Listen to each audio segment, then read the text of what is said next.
The studio lights were hot, but the tension in the room burned hotter. Millions of Americans had tuned in that night, expecting sparks. The cameras zoomed in, the stage set for a live clash that would ripple across the nation. CNN's Kaitlan Collins sat across from Senator John Kennedy, her voice sharp, her expression firm. The interview had barely begun when she leaned forward, cut him off mid-sentence, and fired the accusation that would ignite the night. "Senator Kennedy," she said, her tone laced with disdain, "many people believe you are unqualified to hold the office you do. Isn't it fair to say that your lack of sophistication proves their point?" The words hung in the air like a blade. The audience gasped. Viewers at home leaned in. It was a direct strike not just at Kennedy's career, but at his character. For a moment, silence filled the studio.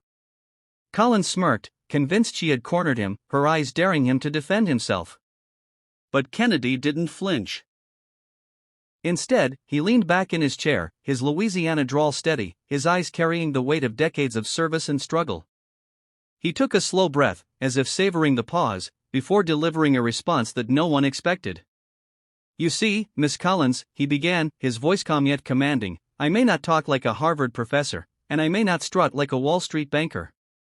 But qualifications aren't stitched into your vocabulary or your wardrobe. They're proven in how you serve the people who trusted you with their voice." The studio grew quieter. Even Collins, so quick with her interruptions, held back for a moment. Kennedy leaned in, his hands resting firmly on the desk. "When I was a boy," he continued, "my daddy worked with his hands till they bled. My mama prayed every night we'd have enough to get through the next week. I wasn't born with silver spoons, I wasn't handed connections or a golden ticket. I earned my way. Through hard work, through sweat, through the grace of God. And every law I fight for, every policy I push, is for families just like mine. So if you think being qualified means talking down to ordinary Americans, I'll wear your insult as a badge of honor." The words struck deep. People at home weren't just listening, they were feeling every syllable. Kennedy's voice trembled with raw conviction, but it wasn't weakness, it was power. He wasn't defending himself. He was defending the millions of Americans who had been overlooked, mocked, or silenced by elites who thought qualifications were something you could measure by resume lines and Ivy League credentials. Kaitlan Collins, visibly rattled, tried to cut in. "Senator, with all due respect." But Kennedy's voice rose, steady and unwavering. "No, ma'am, let me finish. You called me unqualified.